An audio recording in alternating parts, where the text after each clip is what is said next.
ലാലേട്ടൻ അനീഷിനോട് എന്താടോ നന്നാവാത്തെ?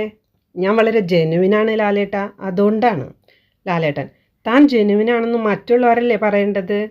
അപ്പോൾ അനീഷ് ഞാൻ ഇങ്ങനെയൊക്കെയാണ് ലാലേട്ട, ഞാൻ എന്ത് ചെയ്താലും വീട്ടുകാർക്ക് എന്നെ ഇഷ്ടാവില്ല. അപ്പോൾ ലാലേട്ടൻ നിങ്ങളോടുള്ള സ്നേഹം കൊണ്ട് വീട്ടുകാർ വീർപ്പ് മുട്ടല്ലേ അനീഷേ, സഹി കെട്ടിരിക്കാന്ന് പറയാൻ പറ്റില്ലല്ലോ ദൈവമേ. ഞാൻ വളരെ ജെന്യൂനായിട്ട് നിന്ന് എല്ലാവരെയും സ്നേഹിക്കുന്നില്ലേ ലാലേട്ടാ, പിന്നെ എന്താ എല്ലാവർക്കും പ്രശ്നം? പിന്നെ അഭിലാഷും ഷാനവാസും ഒക്കെ തൻ്റെ സ്ട്രാറ്റജിയൊക്കെ നന്നായി പഠിച്ചിട്ടുണ്ട്, താനൊന്ന് സൂക്ഷിക്കുന്നത് നല്ലതാണ്. അയ്യോ ഞാൻ പെട്ടോ ലാലേട്ടാ, ഇനി തന്നെ ഒതുക്കാൻ വേണ്ടിയിട്ട് 2 ജാസ്മിനെയും വിളിക്കണമെന്നാണ് എൻ്റെ ഇപ്പോഴത്തെ ആലോചന.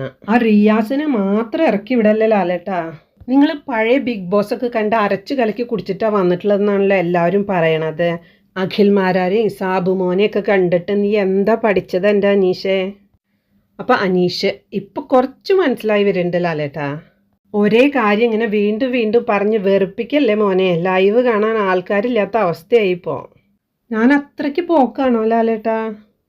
താൻ നല്ലൊരു മനുഷ്യനാവടോ ആദ്യം, എന്നിട്ട് ജെനുവിൻ എന്ന് പറഞ്ഞാൽ മതി.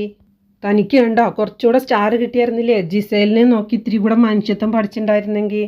ഞാൻ പറയണ മനസ്സിലാവുണ്ടോ അനീഷേ? ഞാൻ ഇനി നന്നാവാൻ ലാലേട്ടാ, തല്ലണ്ട.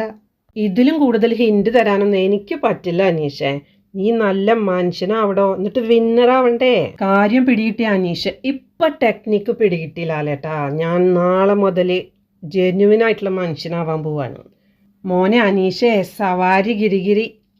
അപ്പം അനീഷ് മനസ്സിൽ ഞാനൊന്ന് ട്രാക്ക് മാറ്റി നോക്കിയാലോ.